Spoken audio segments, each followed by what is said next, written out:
முதல்ல இந்த அருமையான பிள்ளைகளை 12 ஆண்டுகள் இந்த பெற்றோர்கள் சாதாரணமாக சரித்திரம் படைக்கல. எல்கேஜிலிருந்து நான் எனக்கு தெரிஞ்சு தாத்தா பாட்டி தான் பைய தூக்கி போனோம் பிள்ளைகளுக்கு பின்னாடியே. சில நேரங்களில் அப்பா தூக்கிட்டு போனார், பல நேரங்களில் அம்மா தான் தூக்கிட்டு போகும். எல்கேஜியில் இருந்து ராசி இன்ஜினியரிங் காலேஜ் வரைக்கும் வந்திருக்கிற பெற்றோர்கள் ஒரு நல்ல பிள்ளைகளை பின்னாலே தொடர்ந்து போய் உருவாக்கி ஒரு நல்ல கல்லூரி வளாகத்தில் ஒரு நல்ல மனிதர் தலைமையிலே ஒப்படைத்திருக்கிறீர்கள் என்றால் அதற்கு உறுதுணையாக இருந்த அன்பு பிள்ளைகளே, மாணவர்கள் மட்டும் தங்கள் பெற்றோர்களுக்காக ஒரு கைத்தட்டல் கொடுங்க. பத்தல.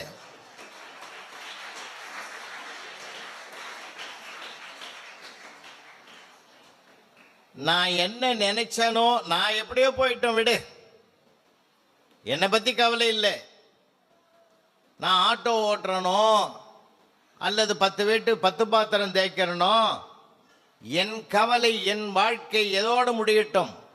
ஆனால் எனக்கு பிறந்த பெண்ணோ என்னுடைய மகனோ மகளோ இந்த நிலைமைக்கு ஆளாக கூடாது என்று ஒரு அர்ப்பணிப்போடு நாம் செயல்பட்டதை ஏற்று இன்றைக்கு ஒரு உயரத்தை தொடுகிற ஒரு இடத்திற்கு தங்களை ஆளாக்கிக் கொள்வதற்கு வருகை தந்திருக்கிற பிள்ளைகளுக்காக பெற்றோர்கள் மட்டும் கைதட்டுங்கள். பரஸ்பர ஒற்றுமை இருக்கணும். அதனால்தான் இந்த நாட்டில் மாதா பிதா குரு தெய்வம்னு. நீங்கள் வாழ்ந்த சின்ன பிள்ளையா இருக்கும்போது என்ன பண்ணியிருப்பீங்க? நான் பல இடங்களில் பல நிகழ்வுகளை பார்த்துருக்கேன். ரியல் எஸ்டேட் பிஸ்னஸ் பண்ணுற அப்பா ஹாலில் உட்காந்துங்கிறார். பையன் ஓடி வரான், பேப்பரோடு வரான், எக்ஸாமினேஷன் திருத்தி கொடுத்த பேப்பரோட. எந்தெந்த சப்ஜெக்டில் என்னென்னடா மார்க்குன்னார் அப்பா. அதை விடுப்பா, எல்லாத்திலையும் நான் 100 வாங்கிட்டா நீ என்ன நினைப்பேன்னா, எதேச்சியாக சொன்னார், ஹார்ட் அட்டாக்கே வந்தாலும் வந்துருண்டாண்டார். அப்படிலாம் உனக்கு வரக்கூடாது தான் 30 வாங்கியிருக்கிறேன்னா. அப்பாரு அவரே, அதாவது அந்த பையன் எவ்வளோ புத்திசாலித்தனமாக இருக்கிறான்னு பாருங்க. தன்னுடைய பாதகமான சூழ்நிலையை கூட சாதகமாக்கி கொள்ளுகிற புத்தி கூர்மை அந்த பையனுக்கு இருப்பதாகத்தான் நான் பார்ப்பேன். இது பாரு இப்படி பேசுது அப்படின்னு நீங்க பார்ப்பீங்க. திறமை வேற, புத்திசாலித்தனம் வேற. 100க்கு 100 மார்க் கையில் வாங்கிட்டு வர்றது முழு திறமை. ஆனால் 30 வாங்கினாலும் வாங்கின அந்த 30க்காக அடி வாங்காம தன்னை பாதுகாத்துக்கிறான்னு, அதுக்கு பேர் தான் புத்திசாலித்தனம். ரெண்டும் இருக்கணும். யூடியூப் போனீங்கன்னா என்னுடைய ஸ்பீச் நிறைய வரும். நான் வகுப்பறையை 36 ஆண்டுகள் நான் சந்தித்தவன். எந்த பிள்ளைக்கு என்ன திறமை இருக்குது அப்படின்லாம் நான் கவனமாக பார்ப்பேன். ஐயா, நம்முடைய சேர்மன் அவர்கள் உரையாற்றுகிற போது ரொம்ப அழகான செய்தியை சொன்னாங்க. இன்ஜினியரிங்னா என்னன்றதை எடுத்து சொன்னாங்க. +2 வரைக்கும் நீங்கள் படிப்பு. இப்போ இன்ஜினியரிங் வந்திருக்குன்னா இனிமேல் படைப்பு. படிப்பு வேற, படைப்பு வேற. அந்த படைப்பாற்றலை உடைய முழு தகுதியை நீ பெறக்கூடிய ஒரு வாய்ப்பு தான் இந்த 4 ஆண்டுகள். ஐயா அவங்க அண்ணா யூனிவர்சிட்டியில் பெரிய போஸ்ட்ல இருந்தவங்க. மேடம் பிரம்மாண்டமான டாக்டர், சாதாரணமானவங்க இல்லை. சொல்ல போனால் என்னுடைய மனைவிக்கு, என்னுடைய மகளுக்கு, அந்த அம்மாகிட்டே நான் ட்ரீட்மெண்ட் எடுத்திருக்கேன். அப்போ அவங்களுக்கு என்னை நினைவுபடுத்துறேன். தெரிஞ்சோ தெரியாம என் வாயில வந்த வார்த்தை அது. நான் சொல்றது 20 வருஷத்துக்கு முந்தி. ராசியான டாக்டர் அம்மான்னு சொன்னேன். இன்னைக்கு அவங்க ராசி கல்லூரியிலே வந்து பேசுறேன். அப்புறம் தான் தெரியுது சேர்மனும் ராசியானவர்னு. பேர்ல கூட ஒரு வைப்ரேஷன் இருக்கணும் தம்பி. உண்மை சொல்றேன், பேர்ல ஒரு வைப்ரேஷன் இருக்கு. புரட்சி தலைவர் எம்ஜிஆர் ஒரு படம் நடிக்கிறார். படம் நடிச்சு முடிச்சு வெளியில வரப்போகுது. அந்த படத்துக்கு என்ன பேர் வைக்கலாம் அப்படின்னு எல்லாரும் டீம் யோசிக்கிறாங்க. இப்போ எம்ஜிஆர் காதில் வருது இந்த படத்துக்கு பேரு நல்லதுக்கு காலம் இல்லை அப்படின்னு தான் படத்துக்கு பேர் வச்சிருக்கிறாங்கன்னாங்க. எம்ஜிஆர் சரின்னு கேட்டுட்டு போயிட்டார். மறுநாள் சொன்னார், படத்து டைட்டிலை மாற்றலாமே. ஃபர்ஸ்ட் ஷோ பார்த்துட்டு வெளியில் வரான், செகண்ட் ஷோ பார்க்கறதுக்கு மக்கள் வராங்க. படம் எப்படி இருக்குது, என்ன படம் அப்படின்னு கேட்டான்னா, நல்லதுக்கு காலம் இல்லைப்பா அப்படின்னா அது ஒரு எதிர்மறையாக இருக்குது, அதனால் மாற்றிக்கலாமேன்னாரு எம்ஜிஆர். அப்போ தான் அதை கேட்டு அந்த டீமில் என்ன பண்ணார் டைரக்டரு, நல்லவன் வாழ்வான் அப்படின்னு தலைப்பை மாற்றினார். இப்போ பாருங்க, என்ன படம் பார்த்தேன், நல்லவன் வாழ்வாயா, அப்படியா நல்ல படமாக இருக்கும் போலக்குதே அப்படி போவோம். ஒரு சொல் என்பது சாதாரணமானது அல்ல. ஒரு சொல் திரும்ப திரும்ப மனதுக்குள் ஆழமாக பதிகிற போது அதுவே மந்திர சொல்லாக மாறுகிறது. இந்த பிள்ளைகள்லாம் நிறைய பார்த்துருப்பீங்க. கொஞ்சம் கொஞ்சம் உங்களுக்கு பின்னோக்கி வாங்க. ஒரு சில ஆண்டுகளுக்கு முன்பு உலக கோப்பை கிரிக்கெட் மேட்ச் நடந்தது. தோனி லீடர்.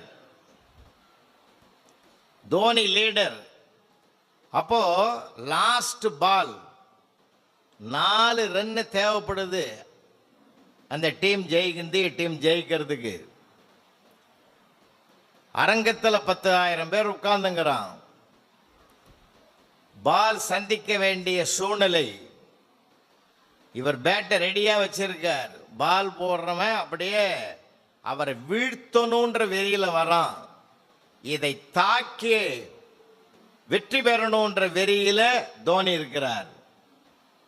இந்த இக்கட்டான நேரத்தில் தான் 10,000 பேர்ல இந்தியர்களை அத்தனை பேரும் ஒரே குரலை எழுப்பினார்கள். வந்தே மாதரம் என்று ஒட்டுமொத்தமாக முழங்கினார்கள். 4 ரன் 6 ரன் அடிச்சார் தோனி. ஏது சொல்றேன்னா, அந்த சொல்லுக்கு அவ்வளவு வலிமை இருக்கிறது, சாதாரணமானது அல்ல. யாராவது உன்னை பார்த்து கேட்டா எங்கப்பா படிக்கிற, ராசி கல்லூரியில் படிக்கணும். ஆஹா நல்லது, கேட்கறதுக்கு ஒரு மங்களகரமா இருக்கு. நல்ல வார்த்தை, நல்ல சொற்கள் மனிதனை அடையாளப்படுத்தும். அதுக்காக சொல்ல வரேன். உண்மையிலேயே இந்த கல்லூரி அந்த பெயரை சூட்டிய பெருமையை நான் வாழ்த்துகிறேன், வணங்குகிறேன். அதுக்கு அடுத்த கட்டம், உள்ள நுழையிற போதே நான் எல்லா காலேஜுக்கும் போகிறோம்பா. இன்னும் 2-3 நாளில் கூட நான் அடுத்த வாரம் கிருஷ்ணா காலேஜுக்கு வரேன். நான் வருஷம் ஒரு 10 வருஷமாக தொடர்ந்து சிஐடி குன்றத்தூர் போகிறோமே. ஆர்எம்டி போகாத எல்லா கல்லூரிக்கும் போகிறேன். போன வாரம் பூரா கோயம்புத்தூரில் தான் அதிகமாக இருந்தேன். பிஎஸ்ஜியில் தான் அதிகம் ரெகுலராக போகிறவன். அடுத்த வாரம் ஒரு கோவை இன்ஜினியரிங் காலேஜ் போகிறேன். எல்லா இடங்களுக்கும் போனாலும் எந்த கல்லூரியிலும் பார்க்காத ஒரு அற்புதம் இந்த கல்லூரியில் இருப்பதனால இதை பேசுகிறேன். நுழையிற போதே ஒரு அழகான மணிமண்டபம் ஒன்று கட்டி அங்கே வள்ளுவரை உட்கார வச்சு 5 குறட்பாவையும் எழுதி வச்சிருக்கார்.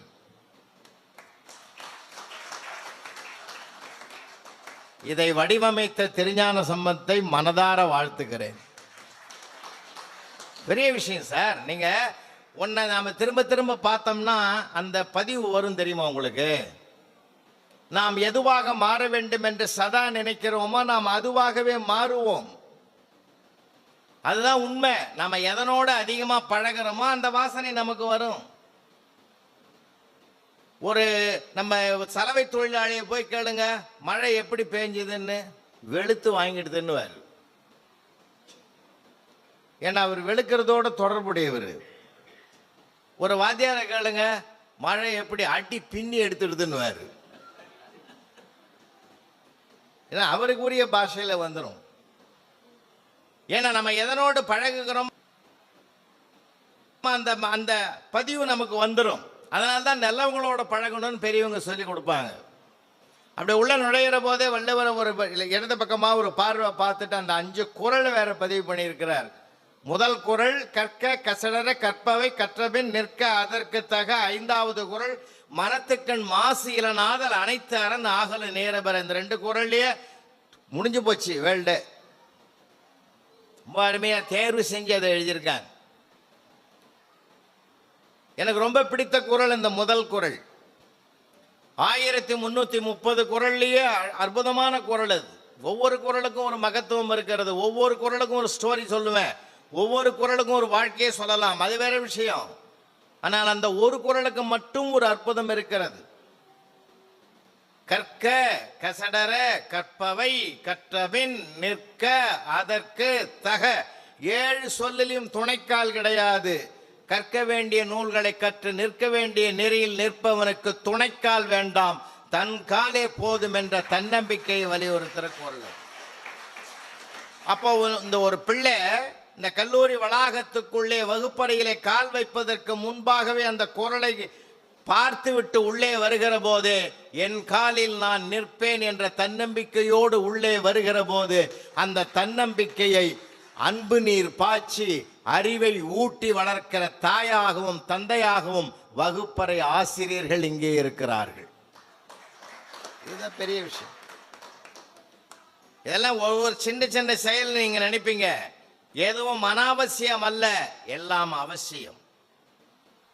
உண்மையிலேயே நான் பார்த்த கல்யாணம், ஒருவேளை நான் இனிமேல் ஏதாவது மறுபடியும் எல்லா வருஷம் போவேன், இது மாதிரி ஒரு வள்ளுவர் மணிமண்டபம் வைங்கன்னு அவங்களுக்கும் சொல்லி ராசி கல்லூரியே ஒரு எடுத்துக்காட்டாக அவங்களுக்கு சொல்லவும் ஆசைப்படுறேன்.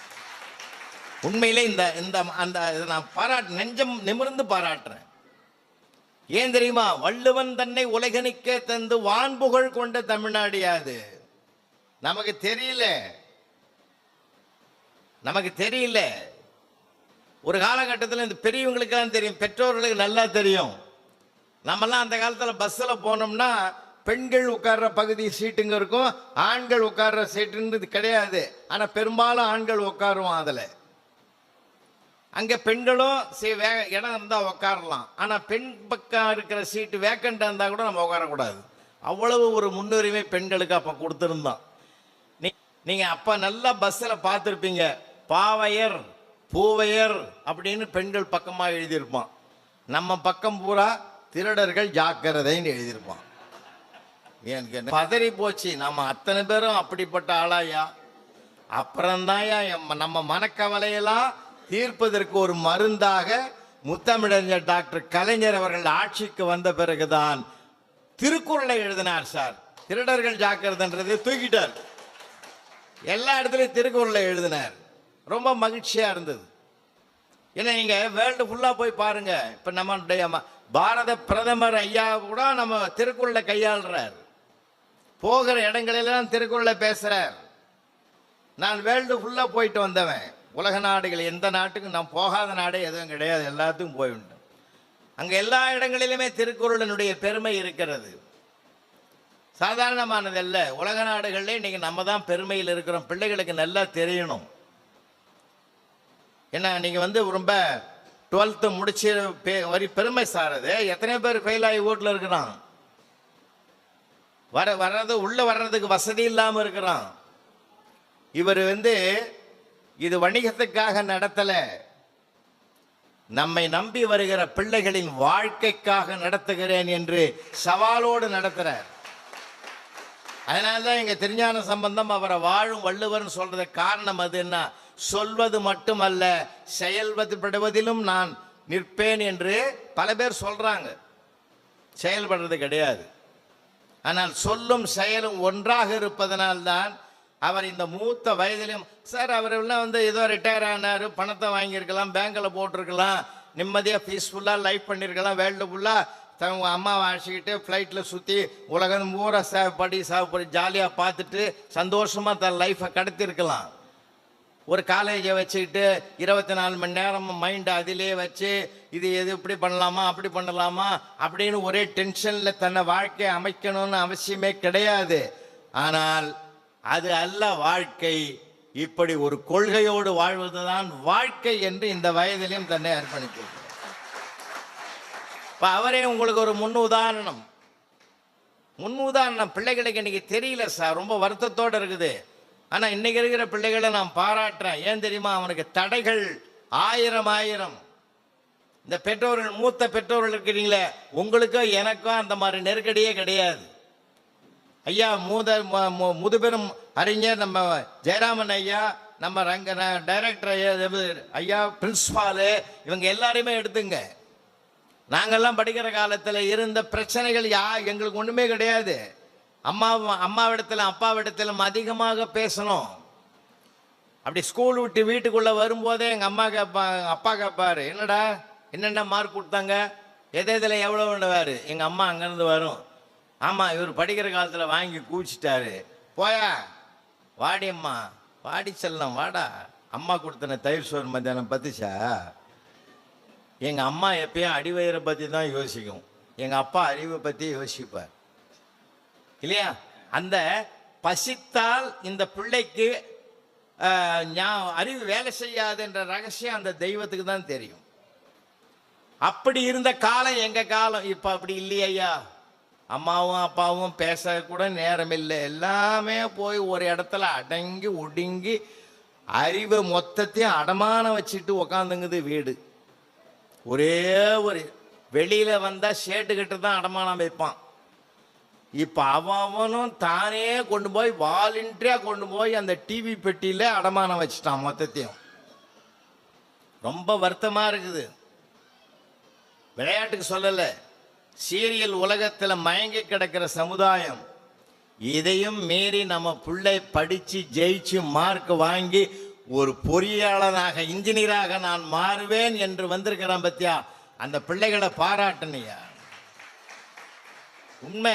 நான் அப்பப்போ எங்கேயாவது மீட்டிங் போகாத நாள் 1-2 இருக்கும். அப்போல்லாம் உட்காந்து ஒரு குறிப்பிட்ட சீரியலை மட்டும்தான் பார்ப்பேன், வேற எதையும் பார்க்க மாட்டேன். அந்த சீரியலை, குறிப்பிட்ட சீரியலை பார்க்கும்போது பார்த்தீங்கன்னா ஒரு மாதம் தொடர்ந்து பார்த்தேன். அப்பப்போ பார்க்குற போதெல்லாம் பார்க்காத நேரங்களில் இருக்கிற கதையை நானே உருவகம் பண்ணிக்குவேன். இது இப்படி தான் இருக்குன்னு. நான் ஒரு விஷயத்தை கண்டுபிடிச்சி அந்த டைரக்டர்கிட்ட கேட்டேன், ஏன்டா பாவி இப்படி எழுதுறியாடா கதாசிரியர், நியாயமாடான்னு. என்னன்னா, உன் கேரக்டர் உன்னுடைய சீரியலில் வரக்கூடிய கதாநாயகி 2.5 வருஷமாக ப்ரெக்னெண்ட்டாக இருக்குது, இது வரைக்கும் டெலிவரி ஆகலை. சண்டாள பாவி, இந்த மக்களை இப்படி மயங்க வைக்கிறியாடா. என் வீட்டுக்காரியை தொடர்ந்து பார்க்குறேன், அந்த பிள்ளைக்கு அவளுக்கே அந்த நினைவு வரல. அவன் கேட்டான், நீ மட்டும் என் கண்டுபிடிச்சான்னா. அறிவை மழுங்க வைக்கிற ஒரே ஆயுதம் தான் தொலைக்காட்சி சீரியல்னு இன்னைக்கு இருக்குது. ரொம்ப கஷ்டப்போம். அது மட்டும் இல்லை, எங்கள் வீட்டில் ஒரு நியாயம் வளர்க்குற லியோன்னு பேர். அதுக்கு இந்த ராத்திரியில் 7 மணிக்கு பார்த்தீங்கன்னாக்கா ஒரு சீரியல் ஒன்று வரும், இப்பயும் வந்துக்கிட்டு இருக்கு. அந்த அம்மா கலெக்டர் ஆகிறதுக்கு அம்மா கஷ்டப்பட்டுது, அவ்வளோ கஷ்டப்பட்டுது. எப்பப்போ இடையில தடையெல்லாம் வந்தது. இப்போ கலெக்டர் ஆயிட்டுது, அது வேற விஷயம். ஏன்னா அது ஆகிறதுக்கு முன்னாடி ஒரு நாள் ஒரு சீரியலில் ஒரு சீன் வருது. அப்போது 2 முகமூடி போட்டவன் அந்த அம்மாவை கடத்துறான். சார், நீங்கள் எங்கள் கூடவே உட்காந்து பார்த்துன்னு இருந்த நாய், எங்கள் நாய் எழுந்து குறைக்குது சார். யார்? அந்த முகமூடி போட்டவனை பார்த்து குறைக்குது. நான் திரும்பி பார்த்தா அதிர்ச்சி ஆகி போச்சு. சீரியல் அதுக்கு புரியுது. ரொம்ப மோசமாக போயிட்டுதுடா இந்த நாடு நினச்சி அப்படியே மனசுக்கு கொஞ்சம் சங்கடமாக தான் இருந்தது. ஆனால் மறுநாள் சங்கடம் அதிகமாக போச்சு. ஏன் தெரியுமா? 7 மணி ஆனதை நாங்கள் இப்படி அப்படி நடக்கிறோம், அது டிவி முன்னாடி படுத்துக்கிச்சு சார். அது ஏதான் பாவலா விதி எப்படா கண்டுபிடிச்சான்னு நான் அப்போ தான் நான் யோசித்தேன். அதுக்கு வாயை திறந்து சொல்ல தெரியல, வைங்கடா மணி ஆகி போச்சுன்னு சொல்ல தெரியலையே தவிர, அது கூட அப்போ தான் சொன்னேன், விலங்குகள் கூட வீழ்ந்து போய் விட்டது ஒரு தொலைக்காட்சியை பார்க்கறதுக்குன்ற ஒரு மாயை உலகத்தில் போயிட்டோம். இந்த மாதிரி ஒரு உலகம் சார். இப்போ ரொம்ப கஷ்டமான காலம், அதையும் நம்ம பிள்ளைகள் ஜெயிக்கிறோம். இப்போ நம்ம போன பல இந்த வருஷமே ஒரு 25 காலேஜ் போயிருப்பேன். நான் போன காலேஜில் இங்கே பார்த்த மாதிரி ஒரு சிறப்பு, பொம்படி அந்த ஏற்காடு மலைப்பகுதியில் மலைக்கு மேலே ஒரு கல்லூரி கட்டியிருக்கான் சார் ஒரு மகராஜன் இளங்கோன்றவர். உண்மையிலே இந்த இளங்கோவை நான் பாராட்டிட்டு வந்தேன். இந்த இளங்கோன்றவர் ஒரு காலேஜ் கட்டியிருக்கிறார், பொறியியல் கல்லூரி. இயற்கை சூழ்நிலை என்ன ஆச்சரியம் தெரியுமா? பழங்குடி இனத்தை சார்ந்த பிள்ளைகள் எல்லாம் மலையிலே தான் வாழறான். நகரம்னா என்னன்னு தெரியாது அவனுக்கு. பழங்குடி இனத்தை சார்ந்த பிள்ளைகள் அங்க வந்து கிட்டத்தட்ட ஒரு 250 பேர் அட்மிஷன் வாங்கி உள்ள உட்காந்து. எனக்கு கொஞ்சம் சங்கடமா இருந்தது. ஒரு காட்டு பகுதியா இருக்குது, அவன் கேட்பானா கேட்க மாட்டான். உள்ள போய் அந்த பிள்ளைகளை பார்த்த உடனே எனக்கு ஒரு மகிழ்ச்சி, உற்சாகம், ஊக்கம் பெருக்கெடுத்தது. காரணம் என்னன்னா அவ்வளவு பிரைட்டா இருக்கிறான், பெண் பிள்ளைகளும் ஆண் பிள்ளைகளும். பழங்குடி இனத்தை சார்ந்த பிள்ளைகள் சொல்லவே முடியாது சார், அப்படி இருக்கிறான். இன்னும் சொன்ன போனா அந்த ஆம்பளை பாய்ஸ் எல்லாம் பார்க்குறேன், எனக்கு ரொம்ப ஆச்சரியம். முதல்ல நான் எந்த காலேஜுக்கு போய் எங்கே பேச போனாலும் அவன் தலையை தான் பார்ப்பேன். ஏன்னா எங்கள் கிராமத்துலேருந்து வந்தவன் நான். எங்கள் வரப்பெல்லாம் எங்கள் விவசாயி, எங்கள் அப்பாவே வரப்பு கழிப்பார். வரப்பில் 2 பக்கமும் அண்டை கழிப்பார். மண் வெட்டியால் கழிச்சுட்டு அப்படியே விடுவார். அந்த நடுவில் புல் அப்படியே வரும். பல கல்லூரிகளை பார்க்குறான், பசங்க தலையும் அப்படி தாங்குது, 2 பக்கமும் அண்டை கழிச்சுக்கிறான். அப்படி குருவி கூடு கட்டுற மாதிரி மேலே ஒரு வைக்கப்போர் போட்டு வச்சிருக்கான். ஒருவேளை அந்த பழங்குடி இனத்தை சார்ந்த பிள்ளைகளும் அப்படி இருப்பார்கள் என்று நான் தவறான கண்ணோட்டத்தில் உள்ள போனேன். நான் தோற்று போய்விட்டேன். அவர்கள் ஜெயித்து விட்டார்கள். அவ்வளவு டீசெண்டாக உட்கார்ந்துதான் சார். உண்மையிலே நெஞ்சார பாராட்டினேன். ஏன் தெரியுமா? அன்பு பிள்ளைகளே, நீங்கள் வைக்கிறீங்கன்னால நான் குறை சொல்லலை, உங்க மேல தப்பு இல்லை. சமூகத்தினுடைய சிக்கல் அது. ஏன் தெரியுமா? உங்க அப்பா எல்லாம் உட்காந்துங்கிறாங்க. உங்க அப்பா என்ன பண்ணார்? நான்லாம் படிக்கிற காலத்தில் நாங்கள்லாம் கிழியாத பேண்ட்டு போட்டோம்.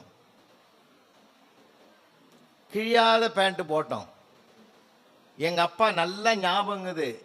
7th படிக்கும்போது என்னை கூட்டின்னு போனார் ஒரு ஜவுளி கடைக்கெல்லாம் போய். கிராமத்து பக்கம் தான் சின்ன ஜவுளி கடை.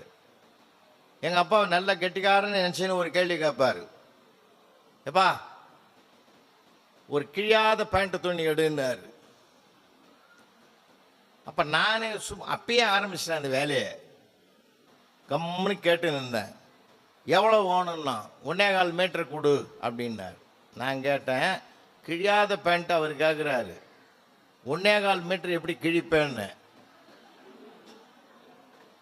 அதிக பிரசங்க தான் பேசாத, வாயை மூடுன்னார் எங்கள் அப்பா. கிழியாத பேண்ட்டு போட்ட காலம். இப்போ கிழிஞ்ச பேண்ட்டு போட்டுங்கிறான். முட்டியில் கிழிச்சுக்கிறான், காலில் கிழிச்சுக்கிறான், தொட பக்கம் கிழிச்சுக்கிறான். எவன் பைத்தியக்காரன், எவன் படித்தவன் யாருமே தெரியல சார். நமக்கு ரொம்ப கஷ்டமாக இருக்குது. கொடுமை. இப்போ ஜீன்ஸு பெண் பிள்ளைகளும் அந்த மாதிரி போட ஆரம்பிச்சுட்டுது. ரொம்ப வருத்தமாக இருக்கு. ஏன் தெரியுமா இதை நான் சொல்ல வரேன்?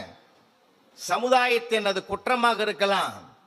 எவனோ ஒரு வடநாட்டு நடிகன் வாங்குற காசுக்கு தன்னை அலங்கோலப்படுத்திக் கொள்கிறான். அது நமக்கு வாழ்க்கைக்கு உதவாது. 2வது விஷயம், இந்த 4 வருஷம் நீங்க முடிச்சிட்டு வெளியில போய் ஒரு கம்பெனியில நிர்வாகத்தில் நீங்கள் இணைகிற போது 2 முக்கியமான விஷயம். நீங்க அறிவையும் தாண்டி 2-3 விஷயம் இருக்குது, நிறைய சொல்லணும்னு தான் என் கடமையே. அது என்ன தெரியுமா? உன் தோற்றம் தான் முதல்ல அவன் மனசுல இடம் பிடிக்கணும். கிளாஸ் ரூம்ல கூட நான் சொல்லுவேன், ஆசிரியர்களுக்கெல்லாம் நான் பயிற்சி எடுக்கிறேன். ஒரு ஆசிரியர் எப்ப ஜெயிக்கிறார் தெரியுமா? சமீபத்தில் அதை நான் உண்மைன்னு கண்டுபிடிச்சேன். ஒரு இன்ஜினியரிங் காலேஜில் ஒரு பையனை கொண்டு போய் நான் சேர்த்தேன். 2007 இருந்து ஒரு கொள்கைக்கோடு வாழ வேண்டும் என்று கருதி 12 பெண் குழந்தைகளை தத்தெடுத்து கொண்டு வருடந்தோறும் அவர்களை படிக்க வைத்துக் கொண்டிருக்கிறேன். என்னுடைய கூட்ட வருமானத்திலிருந்து அவர்களுக்கு கொடுக்குறேன். அதில் ஒரு பையனுக்கு இந்த ஆண்டு உதவணும்னு சொல்லி முடிவெடுத்து அவனை கொண்டு போய் இன்ஜினியரிங் காலேஜ் சேர்க்கிற போது கெமிஸ்ட்ரியில் ஹையஸ்ட் மார்க் வாங்கியிருக்கான். மற்றதெல்லாம் திட்டமாக தான் வாங்கியிருக்கிறான். எப்படா ஐஎஸ் மார்க் வாங்கியிருக்க கெமிஸ்ட்ரி? அந்த மேடத்தை எனக்கு ரொம்ப பிடிக்கும் சார். உண்மையிலே நான் பாராட்டினேன். ஏன் தெரியுமா? அப்போ ஒரு உண்மையை கண்டுபிடிச்சேன். ஆசிரியரை பிடித்தால்தான் அவருடைய நடத்துகிற பாடமும் பிடிக்கும். உண்மை. என்ன பிடிக்கலன்னா நான் என்னதான் சொன்னாலும் அவனுக்கு பிடிக்காது. அதனால தான் நான் சொல்றது, அவனை ரசிக்கணும், அவனை ரசிக்கணும், அவனை பாராட்டணும். நம்ம எப்பயுமே எடுத்த உடனே குறைகளை பார்க்கிறோம். நிறைகளை பார்க்க பழகிட்டோம்னா குறைகள் தானாக மறையும் என்பதிலே எனக்கு கொள்கை உடையவன் நான். பிள்ளைகள்லாம் நிறைய பாராட்டணும். இப்ப அதுதான் சொல்றேன், இன்ஜினியரிங் என்பது சிந்தனை படிப்பது மட்டுமல்ல, மார்க் வாங்குவது மட்டுமல்ல, அதையும் தாண்டி மதிப்பு வாங்குவதற்கு தயாரிக்கிற படிப்பு தான் பொறியியல் படிப்பு, இன்ஜினியரிங் படிப்பு. அதுல ரெண்டு விஷயம் இருக்குது. தொழில் வேற, தொழில்நுட்பம் வேற. டெக்னாலஜி இன்னைக்கு வளர்ந்துகிட்டே போகுது.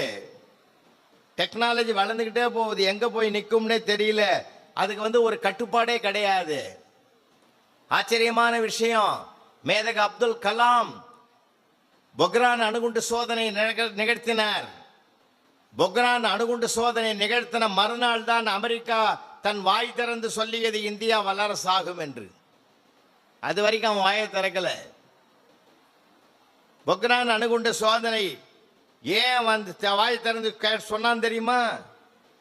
நாசா ஆய்வு கூட இருக்குது, விண்வெளி ஆய்வு கூட, நாசாவினுடைய ஆய்வு கூட இருக்குது இல்லையா? உலகத்தில் இப்போ இந்த ராசி கல்லூரியில, இந்த மேடையில என்ன நடக்குதுன்னு அவன் பார்க்க ஆசைப்பட்டான்னா அடுத்த செகண்டே அதுக்கு தெரியும். அவ்வளவு தொழில்நுட்பம், வலிமை வாய்ந்த தொழில்நுட்பத்தோடு செயல்படுகிறது தான் நாசா. அங்கே நான் 2 நாள் இருந்தவன். 2015 2 நாள் இருந்தேன். அப்பதான் மேதக அப்துல் கலாம் அவர்களை இன்னும் இன்னும் இன்னும் உயரத்தில் கொண்டு போய் நான் நேசித்தேன். காரணம் என்ன தெரியுமா? அடுத்த வினாடியே அறிவிக்கக்கூடிய ஆற்றல் படைத்த நாசாவினுடைய விஞ்ஞான கண்களையே பொக்ரான் அணுகுண்டு சோதனை நிகழ்த்திய போது 45 மணித்துளிகளுக்கு பிறகுதான் நாசாவுக்கே தெரிய வந்தது என்றால், அந்த நாசாவையே தோற்கடித்த பெருமை நம்ம ராசா மேதக அப்துல் கலாம் அவர்கள் தான். இதெல்லாம் நமக்கு தெரியாது பிள்ளைகளுக்கு. இன்னமும் கலாம் இருந்தார், ஜனாதிபதியா இருந்தார், அதுதான் உங்களுக்கு தெரியும். எவ்வளவு பெரிய விஷயம். இன்னொரு விஷயம் உங்களுக்கு தெரியாத ஒரு உண்மை இருக்கு. அவன்லாம் எவன் பேப்பர்ல போடுறான், எவன் டிவியில சொல்றான், எவன் செய்தியில சொல்றான், இதெல்லாம் நல்லது சொல்ல மாட்டான். 50 வருஷமா 100 வருஷமா வாழற தம்பதியை பத்தி சொல்ல மாட்டான். 3 நாள் வாழ்ந்த 4வது நாள் ஓடி போனதை பத்தி 1 வாரம் சொல்லுவான். அது எப்படி ஓடியது, ஓடுவதற்கான காரணம் என்ன, அதனுடைய குற்ற பின்னணியை இதோ பாருங்கள். இவனுக்கு இதே பொழப்பு. கெட்டதையே காட்டி டிஆர்பி ரேட்டு பெறதை விட நீ காட்டாம்பரையில் இருக்கலாம். கேவலம் இல்லை இது, ரொம்ப ரொம்ப கேவலமா இருக்குது. நல்லதை காட்டணையா. பொக்ரான் அணுகுண்டு சோதனையை நிகழ்த்திய வெற்றியை கண்ட பிறகுதான் அமெரிக்கா அவரை விலை பேசியது. மேதக அப்துல் கலாம் இடத்துல என்ன சொல்லுது? நேரடி டீலிங். அமெரிக்காவுக்கு வந்துருங்க, பல மில்லியன் கோடி டாலர் உங்க ஃபேமிலி கொடுத்து செட்டில் ஆக்கிடுறோம். ஒரே வார்த்தை சொன்னார், என் உடலும் உயிரும் இந்திய மண்ணுக்கு சொந்தம்னு சொன்னார். இதை உலகத்தில் யாருக்காவது தெரியுமா? தெரியாது.